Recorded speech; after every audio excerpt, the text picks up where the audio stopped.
چلیے جی، السلام علیکم ورحمۃ اللہ وبرکاتہ. امید ہے آپ سب حضرات خیریت سے ہوں گے. The topic that I want to address you people on today is a very difficult topic. It's a very critical topic, and personally I didn't want to make a video on this, but unfortunately کچھ چیزیں ایسی ہو گئیں social media پہ جس کی وجہ سے بڑا ضروری ہو گیا کہ اس ٹاپک پہ بات کی جائے. یو پیپل نو کہ پچھلے چند مہینوں سے سوشل میڈیا ایک انتہائی ٹاکسک جگہ بنی ہوئی ہے, and in the midst of this toxicity it's very difficult to be on social media for the sake of just enjoyment. And the reason why I have still stick on to social media is because I feel کہ اللہ سبحانہ و تعالیٰ نے جو علم دین کے ساتھ ذرا سی نسبت دی ہے اینڈ جو ایک سرکل آف انفلوئنس چھوٹا سا دیا ہے اس تک میں دین کی بات پہنچا دوں. Therefore I have stuck to the social media now as a responsibility and not as a recreation. تو جب responsibility سمجھ کے آ رہے ہیں, recreation سمجھ کے آ ہی نہیں رہے ہیں, تو رسپانسبلٹی میں تو اکثر دفعہ ایسی چیزیں کرنی پڑ جاتی ہیں جو کہ آپ نہیں کرنا چاہ رہے ہوتے. تو یہ ویڈیو بھی اسی کی کڑی ہے. انیشیلی ڈیسائیڈ کیا تھا کہ میلاد کے ٹاپک پہ ڈائریکٹلی بات کر لیں گے اور ختم ہو جائے گی کہانی, بٹ بعد میں یہ ریئلائز ہوا کہ میلاد کے ٹاپک پہ ڈائریکٹلی بات کرنا یہ اس لیے مناسب نہیں ہے کیونکہ لوگوں کو پہلے ہمیں بہت ڈیٹیل میں کنسیپٹ دینا ہوگا سنت اور بدعت کا. So I decided that instead of making a single video ہم ایسے ایک ورک شاپ کر لیتے ہیں, ایک online 2 day workshop کر لیتے ہیں, 2 session ورک شاپ, جس میں پہلا سیشن جو ہے وہ بیسڈ ہوگا سنت اور بدعت کے اوپر, اینڈ اگلی جو ویڈیو ہوگی that will be based on the topic of Milad specifically. اچھا, اس سے پہلے کہ میں آگے بڑھوں میں ایک بات یہاں پہ اسپیسیفائی کر دینا چاہوں گا کہ اس ویڈیو کی انٹینڈڈ آڈینس وہ لوگ ہیں جو کہ میلاد کو, اس ویڈیو کی اینڈ اگلی ویڈیو دونوں کی, جو کہ میلاد کو یا تو کی سیلیبریشن کو یا تو غلط سمجھتے ہیں یا اس معاملے میں متردد ہیں. وہ لوگ جو میلاد مناتے ہیں, ہماری بلا سے آپ مزید منائیں, آپ اس ویڈیو کی آڈینس نہیں ہیں. Once again I am repeating this, اس ویڈیو کی آڈینس وہ لوگ ہیں جو میلاد کو یا تو غلط سمجھتے ہیں یا اس معاملے میں تردد میں ہیں. لہٰذا مقصد ویڈیو کا یہ ہے کہ ایسے افراد کے کنسیپٹس کو زیادہ پکا کیا جائے اور زیادہ مدلل طریقے سے انہیں اپنی نالج کو ایک مدلل بیسس دینے کا موقع فراہم کیا جائے.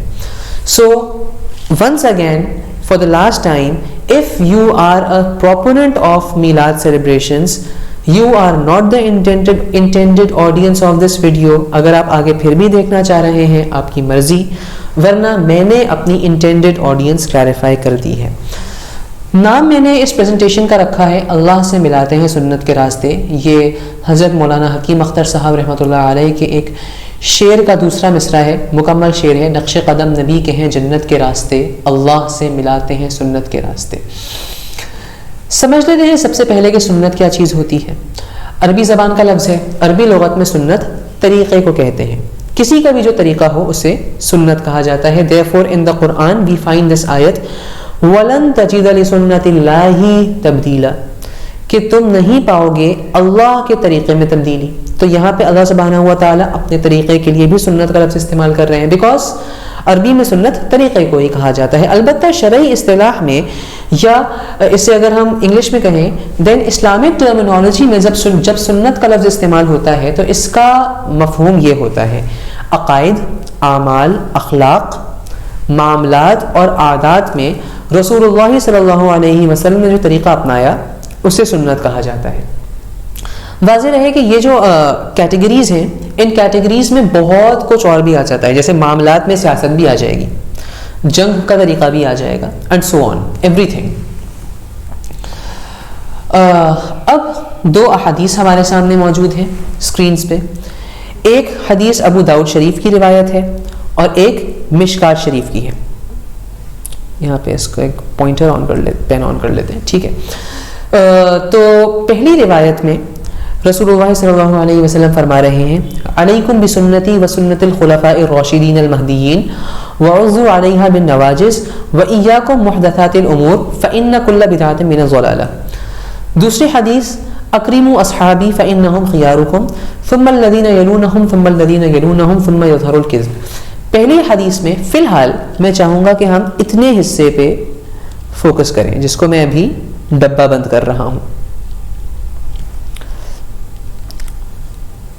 آگے والے حصے کو بھی انشاءاللہ ہم دیکھیں گے، بٹ فی الحال ہم اس حصے پہ فوکس رکھ رہے ہیں. ترجمہ کیا بنا ہے اس کا؟ علیکم تمہارے اوپر ہے، یا یعنی تمہارے اوپر لازم ہے بسنتی کہ تم پکڑو میری سنت کو، وسنت الخلفاء الراشدین المہدیین اور میرے خلفاء راشدین جو کہ ہدایت یافتہ ہیں ان کی سنت کو لازم پکڑو. آگے وعضوا علیہا بالنواجذ، اور اسے کتنا لازم پکڑنا ہے اس کا ایکسٹینٹ رسول اللہ صلی اللہ علیہ وسلم بتا رہے ہیں کہ اسے اپنے نواجذ سے پکڑو. نواجذ کیسے کہتے ہیں؟ مولر ٹیتھ کو کہا جاتا ہے. گویا کہ سنت ایک رسی ہے جسے ہمیں اپنے مولر ٹیتھ سے پکڑ کے رکھنا ہے، رسول اللہ صلی اللہ علیہ وسلم کی اینڈ کس کی؟ یہ خلفاء راشدین کی. اگلی حدیث میں دیکھیں اکرموا اصحابی فإنہم خیارکم ثم الذین یلونہم ثم الذین یلونہم ثم الذین یلونہم، نہیں ثم یظہر الکذب. اکرموا اصحابی، میرے صحابہ کا اکرام کرو، عزت کرو، فرما برداری کرو. فإنہم خیارکم، کیوں فرما برداری کرو؟ کیونکہ وہ تم سب سے بہتر ہیں. ثم الذین یلونہم، پھر وہ لوگ ہیں جن کا زمانہ صحابہ کے زمانے سے ملا ہوا ہے یعنی تابعین. ثم الذین یلونہم، اس کے بعد وہ جن کا زمانہ ان سے ملا ہوا ہے یعنی تبع تابعین. ثم یظہر الکذب، اس کے بعد پھر جھوٹ ظاہر ہو جائے گا. تو یہ رسول اللہ صلی اللہ علیہ وسلم نے ہمیں بتا دیا. یعنی آپ صلی اللہ علیہ وسلم کی جانب سے 3 زمانوں کی سرٹیفیکیشن موجود ہے کہ یہ 3 زمانے جو ہیں ان میں حق غالب رہے گا. لہٰذا ان 3 زمانوں میں جو امت کا تواتر جن اعمال پہ ہے ان اعمال کو ہم سنت نبوی کے تحت داخل کر سکتے ہیں، کیونکہ ان 3 زمانوں کی، صحابہ کے، تابعین کے، تبع تابعین کے زمانے کے صادق ہونے کی، کہ سچ ہونے کی اور ان کے برحق ہونے کی سرٹیفیکیشن رسول اللہ صلی اللہ علیہ وسلم ہی کی احادیث سے ہمیں ملتی ہے. تو یہ پتہ چل گیا کہ سنت اصلاً تو شریعت میں رسول اللہ صلی اللہ علیہ وسلم کے افعال کا نام ہے. البتہ ان 2 احادیث، اور یہ 2 میں نے صرف سٹیٹ کرنے کے لیے ڈالی ہیں، بے شمار احادیث ہمیں بتاتی ہیں کہ صحابہ کی سنت بھی سنت رسول صلی اللہ علیہ وسلم کے تحت ہی داخل ہے. کیوں؟ کیونکہ ریزن نمبر 1 ہمارا کیا ماننا ہے؟ الصحابۃ کلہم عدول، کہ تمام کے تمام صحابہ عادل ہیں، معیار حق ہیں. ایک اور حدیث رسول اللہ صلی اللہ علیہ وسلم فرماتے ہیں اصحابی کالنجوم، میرے صحابہ تاروں کی مانند ہیں، تم جس کی بھی اقتداء کرو گے، جس کی بھی پیروی کرو گے، کامیابی کو پالو گے. لہٰذا ایسی احادیث کے ذریعے سے صحابہ کی پیروی کرنا لازم ٹھہرتا ہے ہمارے لیے. اینڈ کیوں نہ ہو، رسول اللہ صلی اللہ علیہ وسلم تک ہماری براہ راست تو کوئی رسائی ہے نہیں. سو صحابہ کرام رضوان اللہ تعالی علیہم اجمعین، جن کی سیرت سے ہمیں نظر آتا ہے کہ وہ کس طرح آپ صلی اللہ علیہ وسلم کی ہر سنت پہ مر مٹنے کی کوشش کرتے تھے، دراصل صحابہ کی سنت رسول کی سنت ہی کا آئینہ ہے. اینڈ اس کے بعد چونکہ تابعین اور تبع تابعین کے زمانے کی بھی رسول اللہ صلی اللہ علیہ وسلم سے سرٹیفیکیشن ملتی ہے. تو ان 3 ادوار کو جنہیں خیر القرون کہا جاتا ہے، ان 3 ادوار میں امت کا جو عام طرز عمل رہا ہے وہ بھی سنت نبوی کے تحت داخل ہے. اب جب یہ ہم نے کہہ دیا تو اب یہ سمجھ لیتے ہیں کہ جی بدعت کیا چیز ہے.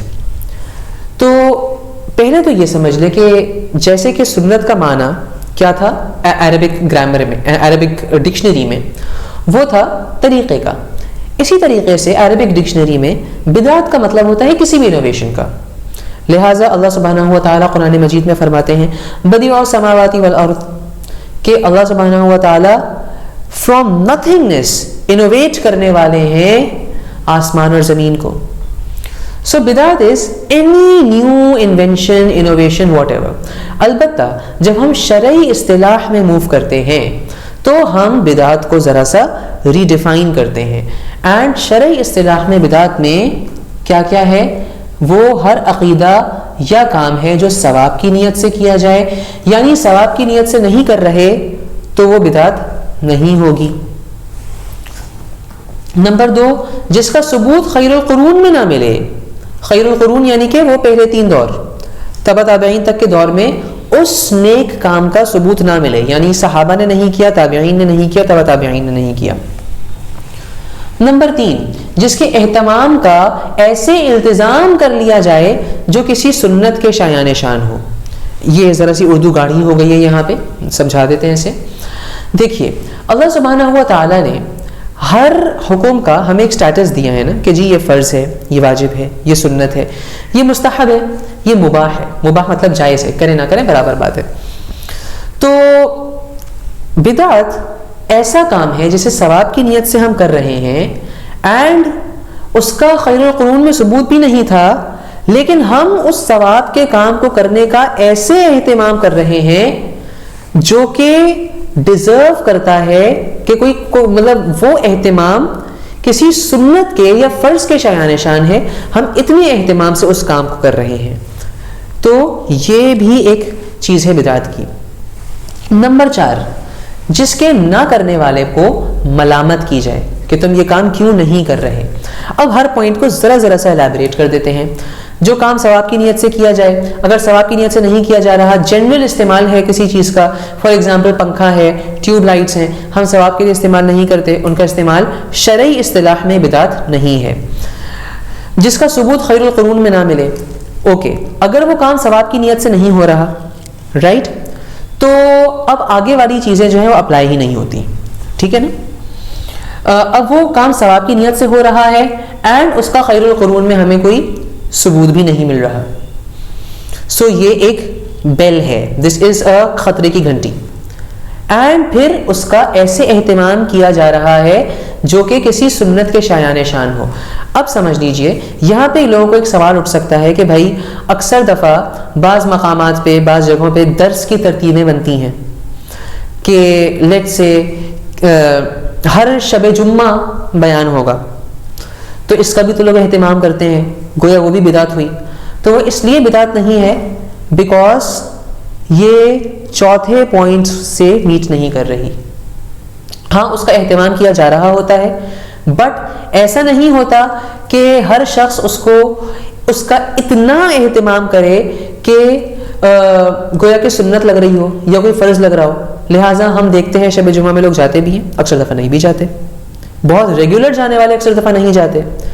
اگر وہ لوگ جا رہے ہیں، مطلب اتنا ریگولر جا رہے ہیں، تو یہ بھی خطرے کی گھنٹی ہے بھائی. یعنی کہ ایک جائز چیز بدعت کی طرف موو کر رہی ہے. اس بارے میں انشاءاللہ ہم اگلی ویڈیو میں بات کریں گے کہ کب کسی جائز چیز کو یا کسی بظاہر نیک کام کو بھی چھوڑ دیا جاتا ہے کیونکہ وہ بدعت کی طرف موو کر رہی ہوتی ہے. تو ایسے شخص کو چاہیے ہے کہ وہ اپنے نفس پہ جبر کر کے 2-3 ہفتے شب جمعہ میں نہ جائے. ٹھیک ہے، تاکہ اس کے اہتمام میں یہ چیز نہ آ جائے کہ وہ یہ اہتمام سنت کے شایان شان ہے. رائٹ، آئی ہوپ یہ باتیں سمجھ میں آ رہی ہوں گی. اینڈ آلسو یہ کہ اس کے کرنے والے کو ملامت کی جائے. تو یہ بدعت کی بات ہو گئی. اب آگے مزید تفصیلات میں آتے ہیں. جب ہم نے بدعت کی ڈیفینیشن دیکھ لی تو اب یہ بھی سمجھنے کی ضرورت ہے کہ کیا کیا چیزیں بدعت میں شامل نہیں ہیں.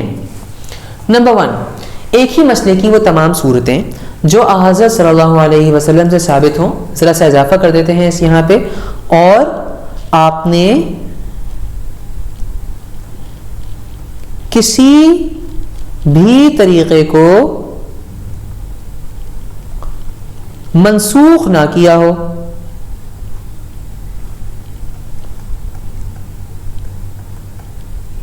اب اس کو سمجھیے گا. دیکھیں ایک سچویشن ہے، رائٹ، اس سچویشن کو سر انجام دینے کا رسول اللہ صلی اللہ علیہ وسلم سے ایک یہ طریقہ ثابت ہے یہاں پہ، اور ایک اور یہاں پہ طریقہ ثابت ہے آپ صلی اللہ علیہ وسلم سے. اینڈ ہمیں ذخیرہ حدیث میں کوئی ایسی حدیث نہیں ملتی جس میں آپ صلی اللہ علیہ وسلم نے کہا ہو کہ آج سے یہ طریقہ کینسل، اب یہی طریقہ چلے گا. ایسے کیس میں دونوں طریقے سنت کہلائیں گے. I hope this makes sense. اس کی مثال یہ ہے کہ نماز میں سورہ فاتحہ کے بعد آمین آہستہ پڑھنا یا زور سے پڑھنا، دونوں کی حدیث موجود ہیں، اور ہمارے پاس کوئی ایسی حدیث موجود نہیں ہے جس میں رسول اللہ صلی اللہ علیہ وسلم نے کہا ہو آج سے زور سے آمین کہنا بند. تو سمجھ میں آ گئی بات کہ اگر ایک ہی سچویشن کو سر انجام دینے کے آپ صلی اللہ علیہ وسلم سے کئی طریقے ثابت ہوں اینڈ کوئی طریقہ آپ صلی اللہ علیہ وسلم نے نسخ نہ کیا ہو تو وہ تمام طریقے سنت ہیں. کسی طریقے کو ان میں سے سنت نہ کہنے پہ زور دینا یہ خود ایک اعتقادی بدعت ہے. اس پہ ہم تھوڑی دیر بعد آئیں گے. نمبر 2، آپ صلی اللہ علیہ وسلم کا کسی بھی سچویشن میں ایک تو اکثری معمول ہوتا رہا ہوگا، ہے نا.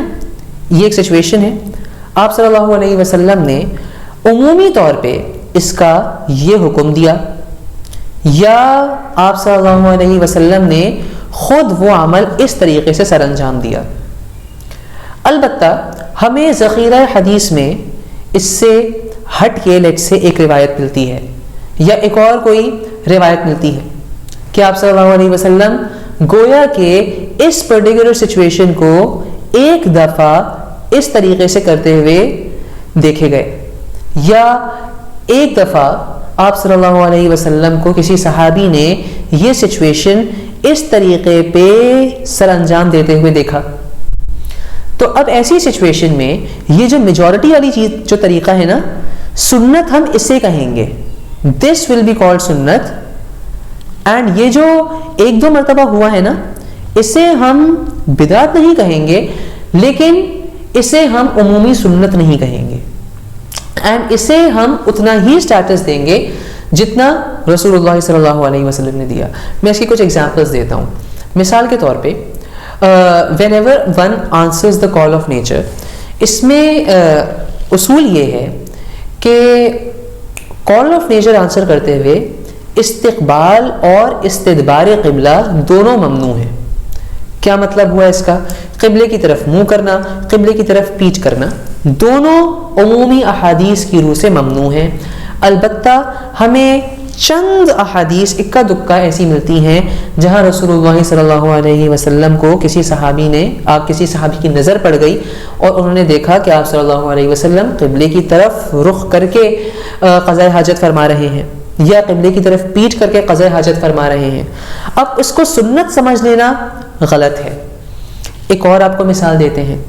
اس کی مثال یہ ہے کہ ایک دفعہ ایک چند صحابہ کے ساتھ آپ صلی اللہ علیہ وسلم کہیں جا رہے تھے. رستے میں 2 قبریں دکھیں. آپ صلی اللہ علیہ وسلم نے فرمایا کہ ان 2 قبروں پہ عذاب ہو رہا ہے.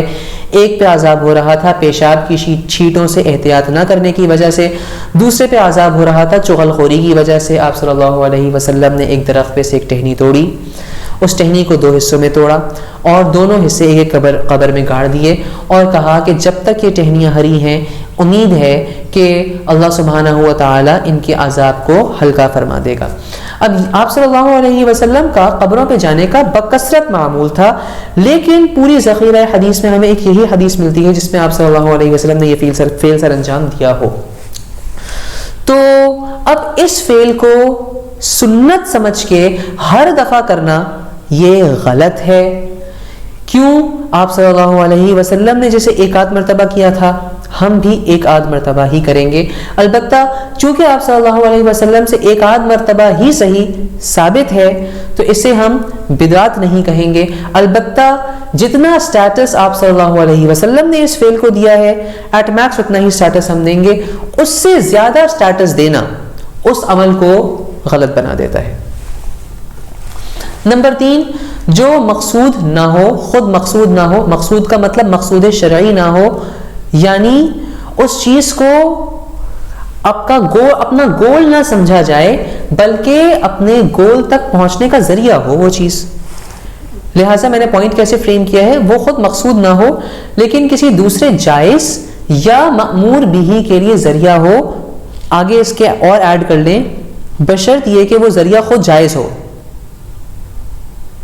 بشرط یہ کہ وہ خود جائز ہو. ٹھیک ہے بھائی.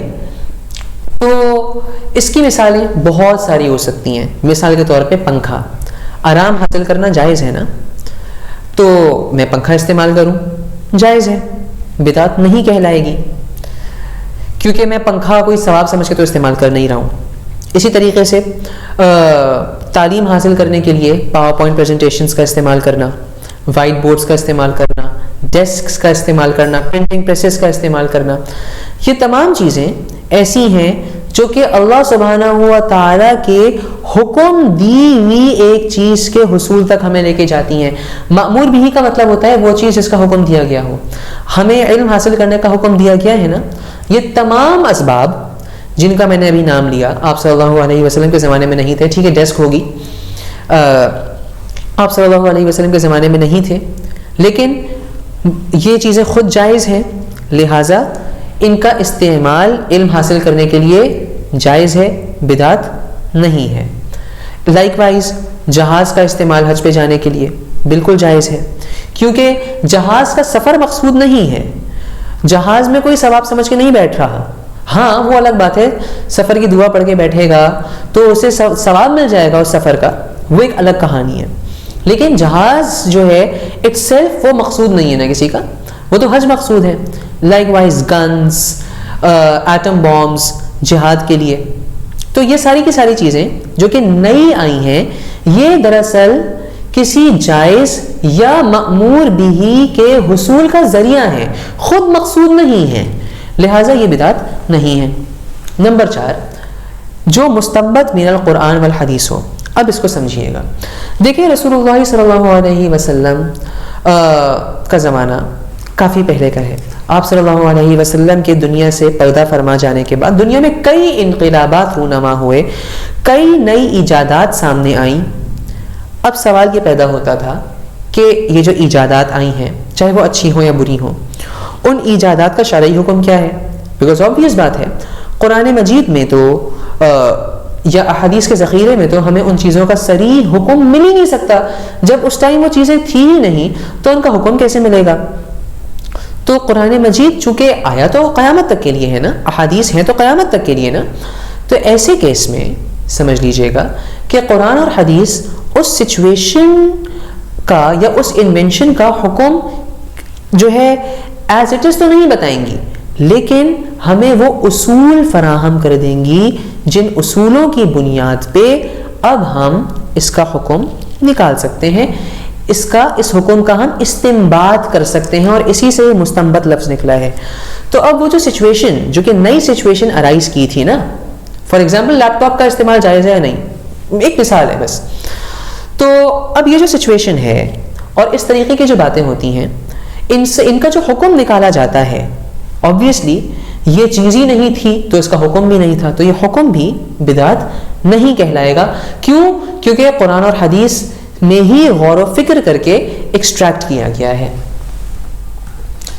اوکے، اب یہ سمجھنے کی ضرورت ہے کہ بدعت قابل ترک کیوں ہے. سب سے پہلے تو یہ بات سمجھ لیجئے کہ جب ہم بدعت کی بات کرتے ہیں تو میں نے یہ بات بگننگ میں ہی اسٹیبلش کر دی تھی کہ بدعت ہے کیا چیز؟ ثواب کا کام ہے نا، مطلب ایک ایسا کام ہے جسے کوئی شخص ثواب سمجھ کے کر رہا ہے، یعنی کہ بظاہر وہ چیز دکھنے میں نیک ہے. رسول اللہ صلی اللہ علیہ وسلم نے تمام بدعات کو قابل ترک کہا ہے. اس کی دلیل کے طور پہ ہم وہ حدیث پیش کر رہے ہیں جو کہ پیچھے ہماری پہلی سلائیڈ میں گزری تھی. اس کا یہ والا حصہ میں نے آپ سے چھڑوا دیا تھا. اب اس پہ آتے ہیں. آپ صلی اللہ علیہ وسلم یہ فرمانے کے بعد کہ میری اور خلفائے راشدین کی احادیث کو لازم پکڑو، فرما رہے ہیں وَإِيَّاكُمْ مُحْدَثَاتِ الْأُمُورِ فَإِنَّ كُلَّ بِدْعَةٍ مِّنَ الضَّلَالَةِ، کہ نئی چیزیں جو آ رہی ہوتی ہیں ان سے بچو، کیونکہ ہر بدعت گمراہی ہے. ہر بدعت، کل بدعت ضلالہ من الضلالہ، کل جو ہے یہ عام کا صیغہ ہے، یعنی اس میں کوئی تخصیص نہیں کی گئی ہے کہ بھائی کوئی اچھی بدعت ہوتی ہے کوئی بری بدعت ہوتی ہے، نا نا نا نا نا، ہر بدعت بری ہے۔ تو یہ بات ہم نے سمجھ لینی ہے کہ بدعت جو ہے نا یہ بظاہر اچھا عمل ہی لگے گا لیکن قابل ترک ہے۔ کیوں قابل ترک ہے اور کیوں آپ صلی اللہ علیہ وسلم نے ہر بدعت کو گمراہی فرمایا؟ وجہ نمبر 1، یہ دین میں نقص ثابت کرنے کے مترادف ہے۔ کیوں؟ جب کوئی شخص بدعت ایجاد کرتا ہے تو گویا کہ وہ اپنی زبان حال سے یہ بات کہہ رہا ہے کہ رسول اللہ صلی اللہ علیہ وسلم جو دین لے کے آئے تھے وہ دین ناقص تھا، اس میں اللہ سبحانہ و تعالیٰ کو راضی کرنے کا، رسول اللہ صلی اللہ علیہ وسلم کو خوش کرنے کا یہ طریقہ موجود نہیں تھا، میں نے اپنی عقل سے اس طریقے کا اضافہ کیا ہے، معاذ اللہ۔ تو یہ شخص بدعت ایجاد کر کے گویا کہ دین میں نقص ثابت کر رہا ہے، اور ہم جانتے ہیں کہ رسول اللہ صلی اللہ علیہ وسلم جو دین لے کے آئے وہ مکمل دین ہے۔ حجۃ الوداع کے موقع پہ اللہ سبحانہ و تعالیٰ نے بیان بھی کر دیا، الیوم اکملت لکم دینکم واتممت علیکم نعمتی ورضیت لکم الاسلام دینا، کہ ہم نے آج کے دن تمہارے لیے تمہارے دین کو مکمل کر دیا۔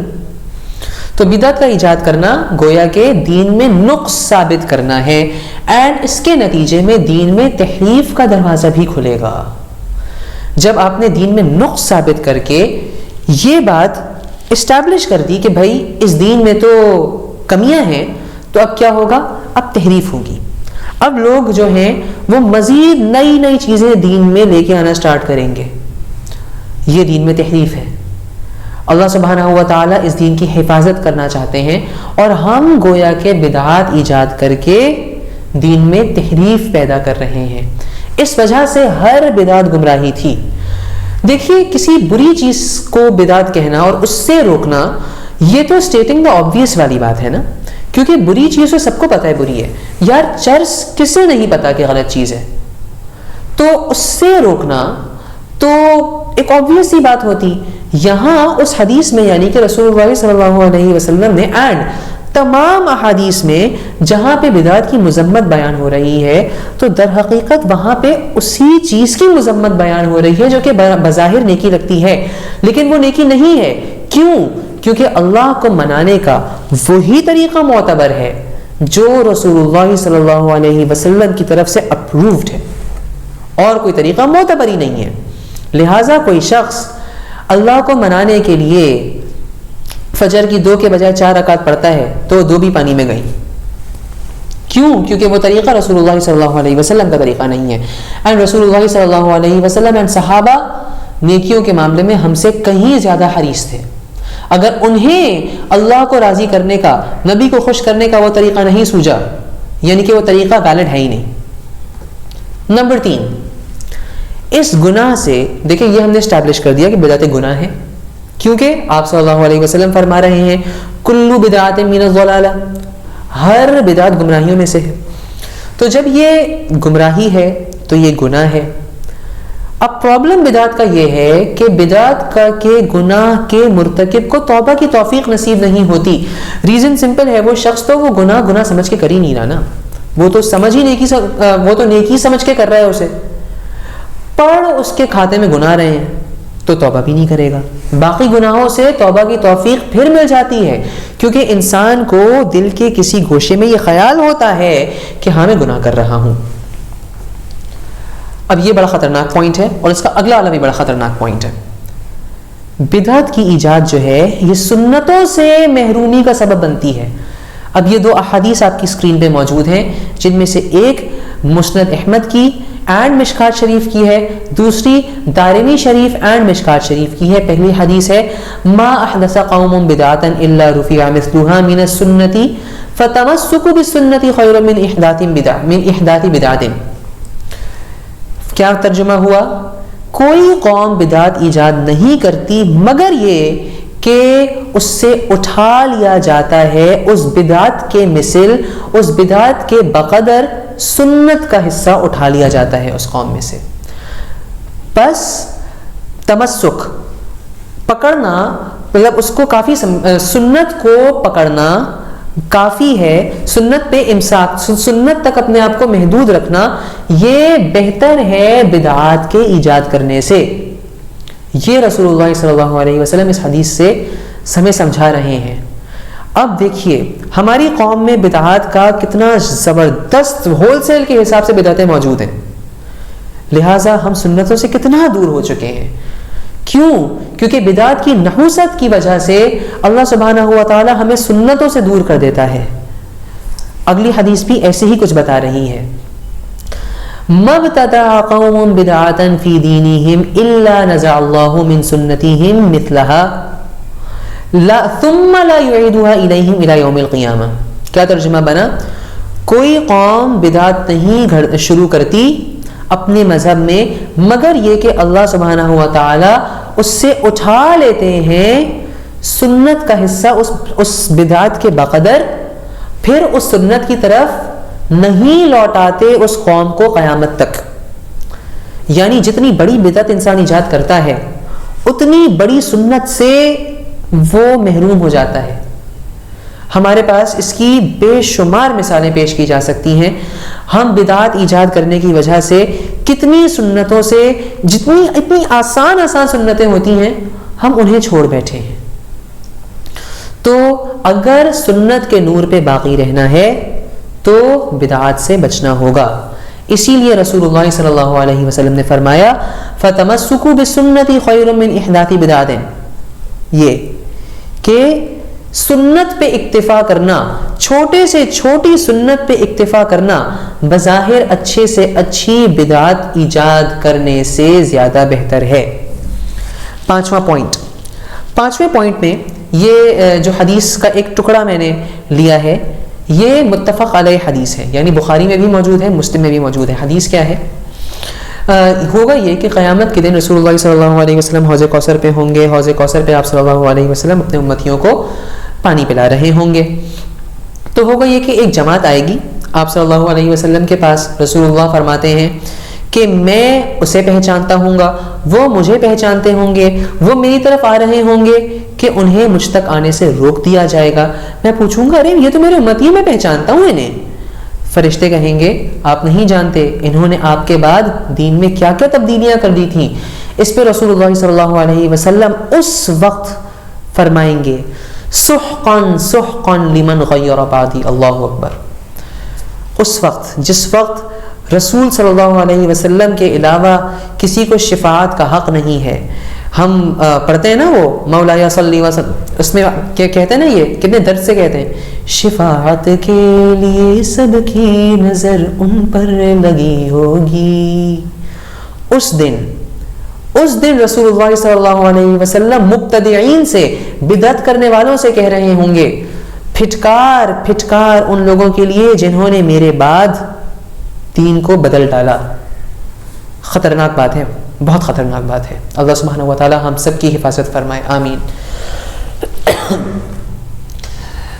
اب یہ جو ہم نے ابھی تک ڈسکشن کی، اس ڈسکشن کے تحت ایک جو بات کہی جاتی ہے کہ جی بدعت کی دو کلاسیفیکیشنز ہیں، ایک کلاسیفیکیشن ہے بدعت حسنہ، اچھی بدعت، اور دوسری کلاسیفیکیشن ہے بدعت سیئہ، بری بدعت۔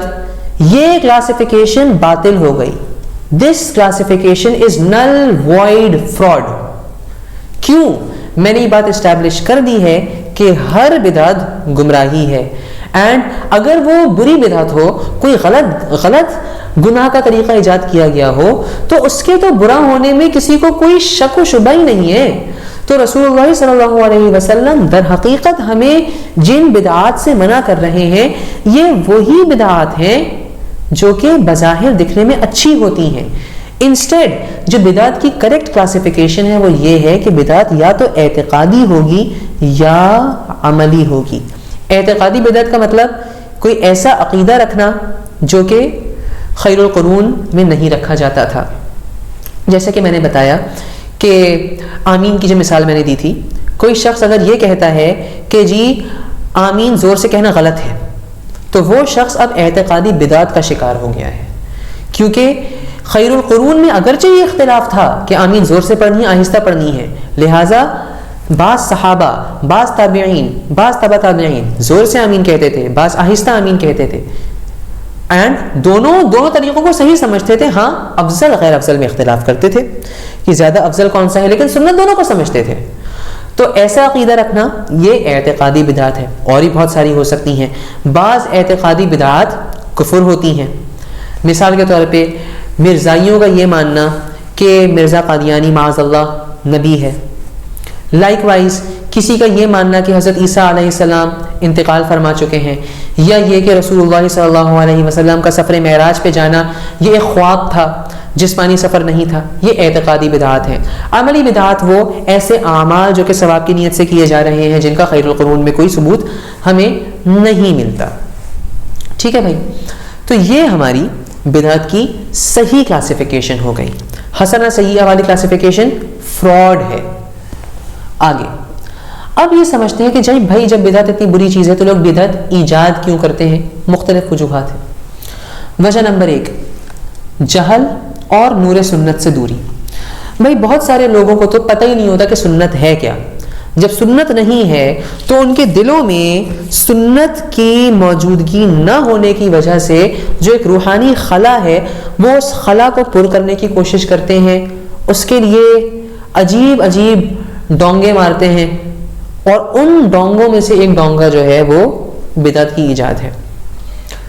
دوسرا یہ کہ اکثر دفعہ لوگ سنت کو جانتے ہیں لیکن انہیں سنت کا نور حاصل نہیں ہوتا، سنت کی حلاوت حاصل نہیں ہوتی، لہٰذا وہ بدعتیں ایجاد کر رہے ہوتے ہیں. سو جہل اینڈ نور سنت سے دوری is one of the reasons why people invent بدعت.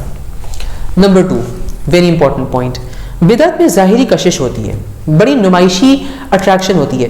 میلہ لگا ہوا ہے، لائٹنگ ہوئی ہوئی ہے، جھنڈے لگے ہوئے ہیں، زور زور کی آواز میں کیا کہتے ہیں بیٹس پہ نعتیں چل رہی ہیں، ہر کوئی خوش ہے.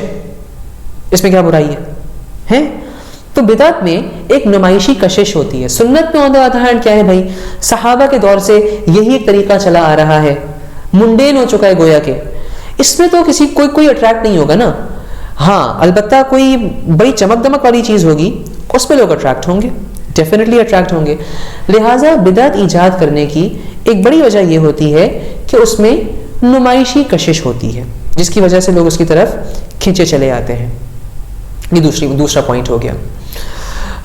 تیسرا پوائنٹ، اس میں برائی کیا ہے والا شیطانی تصفیہ. شیطان یاد رکھیے گا جب اسے جنت سے نکالا گیا، اسے مردود قرار دیا گیا، تو اس نے اللہ سبحانہ و تعالیٰ کو چیلنج دیا کہ اللہ آپ کو آپ کی عزت کی قسم میں آدم اور اولاد آدم کو بہکاؤں گا، گناہوں میں لگاؤں گا، اپنی نافرمانی میں لگاؤں گا. اللہ سبحانہ و تعالیٰ نے کہا مجھے بھی میری قسم کہ جب تک یہ معافی مانگتے رہیں گے میں انہیں معاف کرتا رہوں گا. شیطان بڑا پریشان. شیطان نے سوچا کوئی ایسی ٹیکنیک اپنائی جائے جس سے انہیں توبہ کا خیال ہی نہ آئے، اور اس کے لیے شیطان نے بدعات کے رستے کی طرف لوگوں کو لگایا. کیونکہ بدعت تو انسان کرتا ہی نیکی سمجھ کے ہے، اس کے نتیجے میں اسے توبہ کی توفیق ملے گی نہیں. تو اس وجہ سے what happens is کہ انسان شیطان کے اس وار کی وجہ سے بدعات کے ایجاد میں لگ جاتا ہے. اوپر سے یہ کہ شیطان آپ کو کیا باور کراتا ہے کہ بھائی اس میں برائی کیا ہے، ہم رسول اللہ صلی اللہ علیہ وسلم کا برتھ ڈیٹ ہی تو سیلیبریٹ کر رہے ہیں،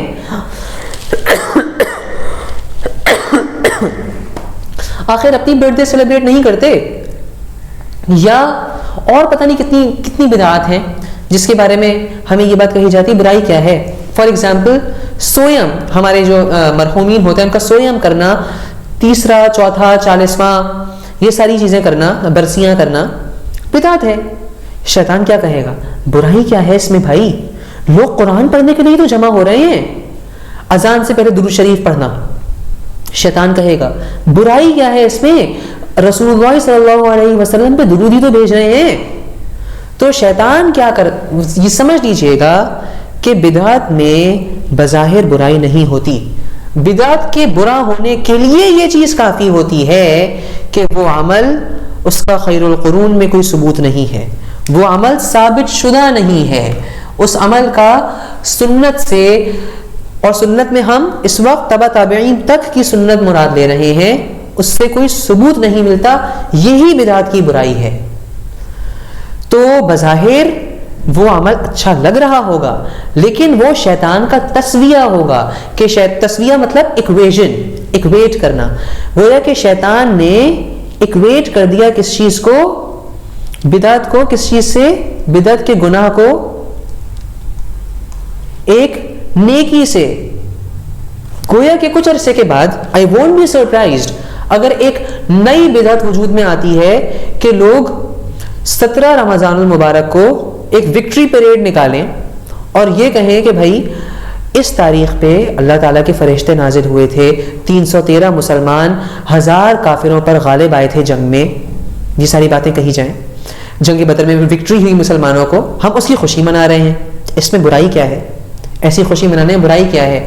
انفیکٹ اس سے تو نئی نسل کو اس ایونٹ کی امپورٹنس کا پتہ چلے گا. یہ سارے کے سارے شیطانی تصویریں ہیں بھائی. ٹھیک ہے، یہ دھوکہ ڈالنا کہ اس میں برائی کیا ہے. برائی کیا ہے یہ بھی انشاءاللہ یہ آ چکا ہے ویسے تو، کہ بھائی اس میں ہم اور اس میں مزید بھی انشاءاللہ تھوڑی دیر میں آگے آئیں گے.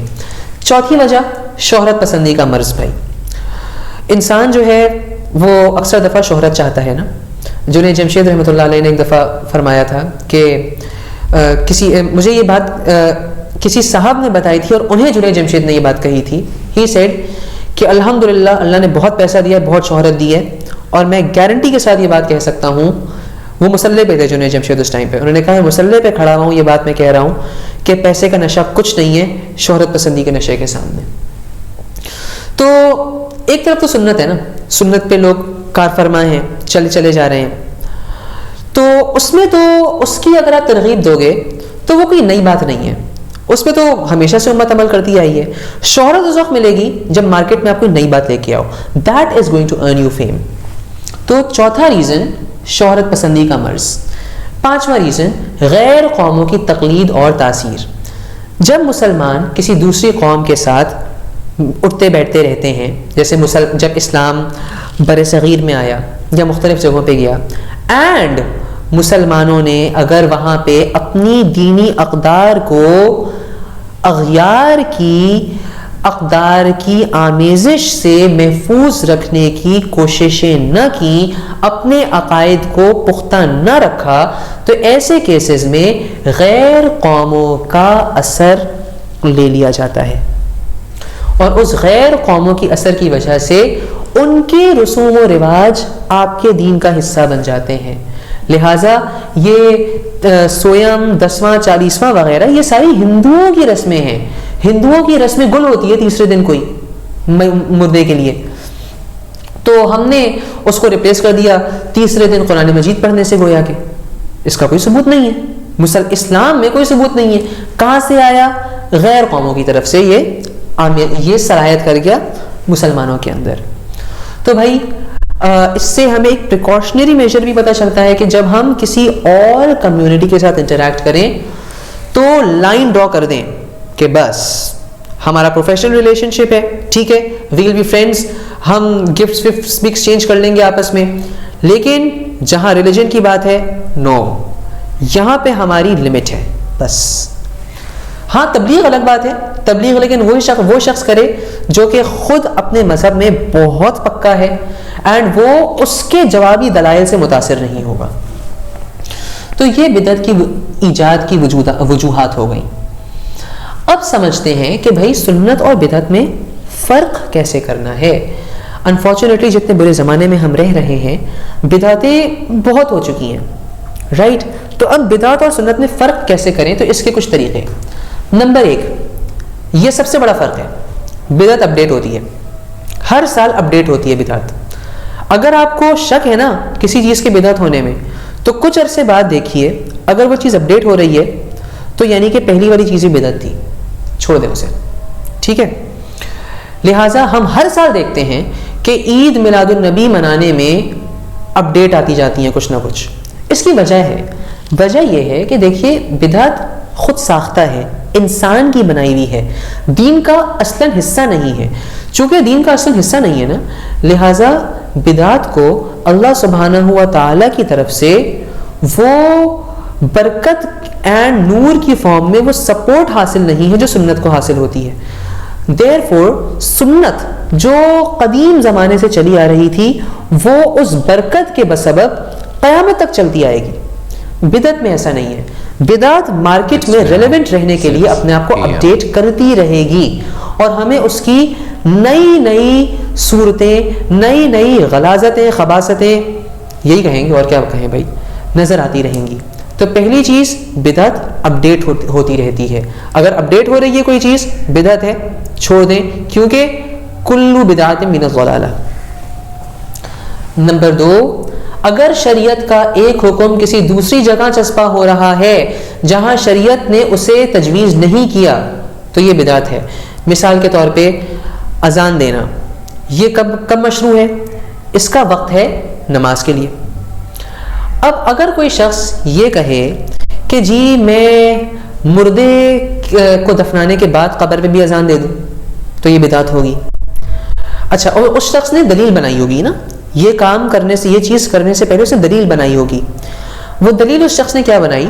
اس نے یہ دلیل بنائی کہ بھائی رسول اللہ صلی اللہ علیہ وسلم نے فرمایا کہ جب اذان دی جاتی ہے تو اس جگہ سے شیطان بھاگ جاتا ہے.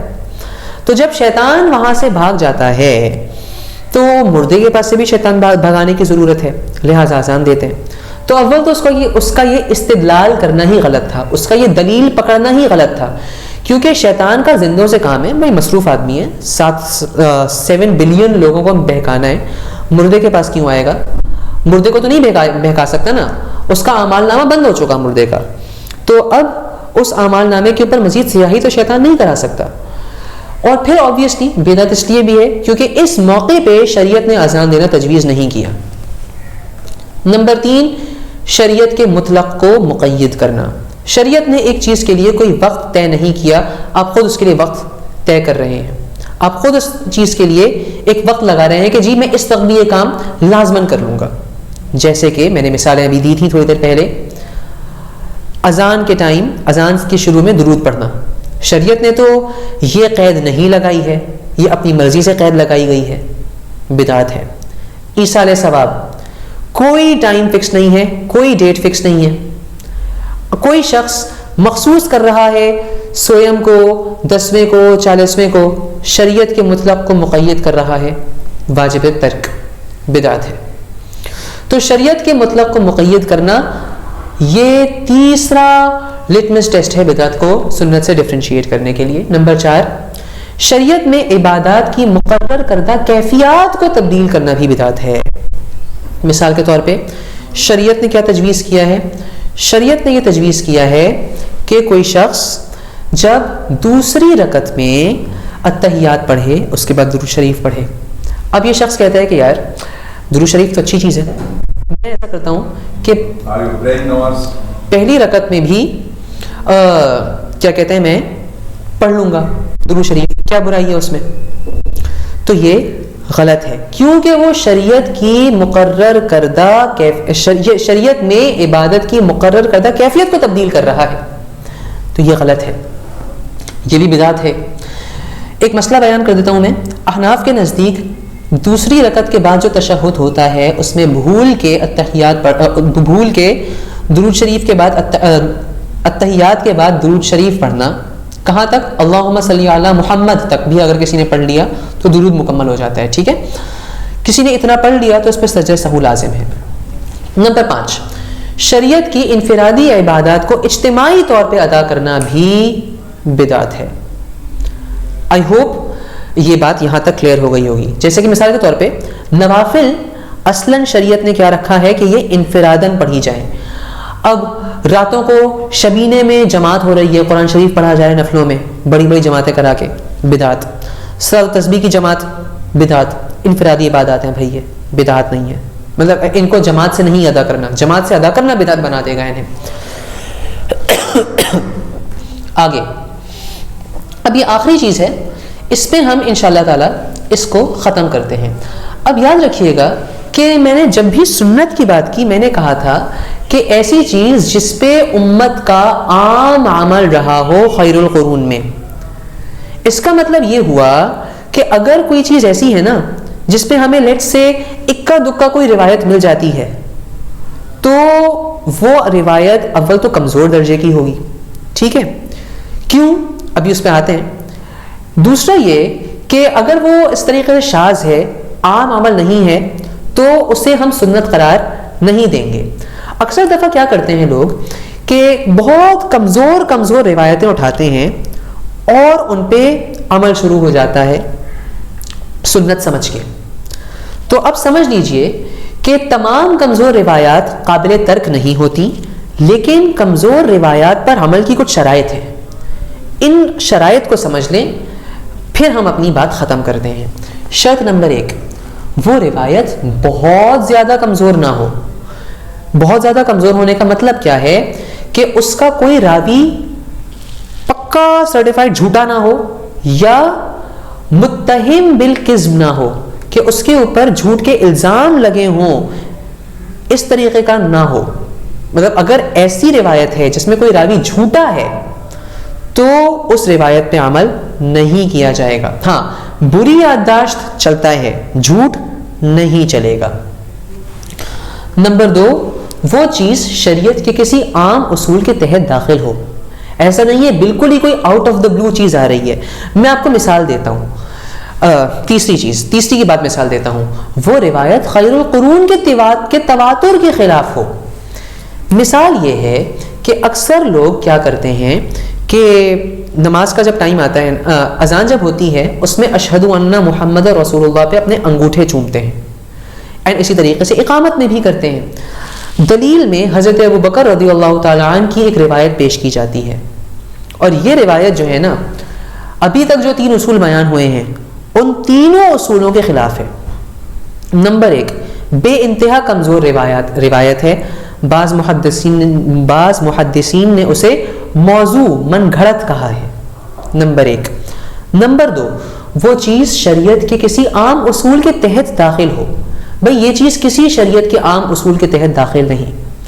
نمبر 3, وہ روایت خیر القرون کے تواتر کے خلاف نہ ہو. میں نے ہو لکھ دیا ہے, نہ ہو ہے, خیر القرون کے تواتر کے خلاف نہ ہو. اب دیکھیے, اذان دن میں 5 دفعہ ہوتی ہے. اگر یہ عمل واقعی مضبوط عمل تھا, واقعی سنت عمل تھا, واقعی ایسا عمل تھا جو کہ ریپلیکیٹ کیا جائے, جو کہ صحیح عمل ہو, تو پورے ذخیرہ احادیث میں ایک یہی حدیث ملی. کیا ریزن تھا کہ ایک چیز جو کہ دن میں 10 دفعہ ہونی چاہیے ہے, اشہد ان محمد رسول اللہ 10 دفعہ آئے گا نا, کیا وجہ ہے کہ ذخیرہ احادیث میں بخاری, مسلم, ابن ماجہ, نسائی, دارمی, بیہقی, ان کتابوں میں جگہ نہیں بنا پائی یہ حدیث؟ کیا وجہ ہے؟ کیونکہ یہ بات دراصل یہ تھی کہ یہ عمل تھا ہی غلط. مطلب کہ بدعت بنانے والے نے, بدعت ایجاد کرنے والے نے یہ تک نہ سوچا کہ اگر یہ عمل صحیح ہے تو اور بھی لوگوں سے منقول ہوتا نا, کیونکہ اذان ایسی چیز نہیں ہے جو کہ سال میں 1 مرتبہ ہوتی ہو. لہٰذا وہ عمل حضرت ابو بکر نے ہی رسول اللہ صلی اللہ علیہ وسلم سے دیکھا ہو, تو اسی لیے ایک ہی روایت ملی. اذان تو روز کی چیز ہے. تو یہ سمجھ لیجئے کہ وہ روایت خیر القرون کے تواتر کے خلاف نہ ہو. اینڈ نمبر 4, اسے سنت نہ سمجھا جائے. انفارچونیٹلی ہمارے پاس اس عمل کو تو بڑی امپورٹنٹ سنت سمجھا جا رہا ہوتا ہے اکثر دفعہ. تو یہ کمزور روایات پر عمل کرنے کی شرائط ہیں. یہاں پہ ہم اپنا آج والا سیشن مکمل کرتے ہیں. اگلا سیشن انشاءاللہ تعالی ویل ڈو اٹ سون. اس میں ہم اسپیسیفکلی میلاد کے ٹاپک پہ بات کریں گے. اللہ سبحانہ و تعالی ہم سب کو عمل کی توفیق نصیب فرمائے, ہم سب کو بدعتوں سے بچنے کی توفیق نصیب فرمائے, سنت کے نور سے اپنی زندگیوں کو منور کرنے کی توفیق نصیب فرمائے. وآخر دعوانا ان الحمد للہ رب العالمین. السلام علیکم ورحمۃ اللہ وبرکاتہ.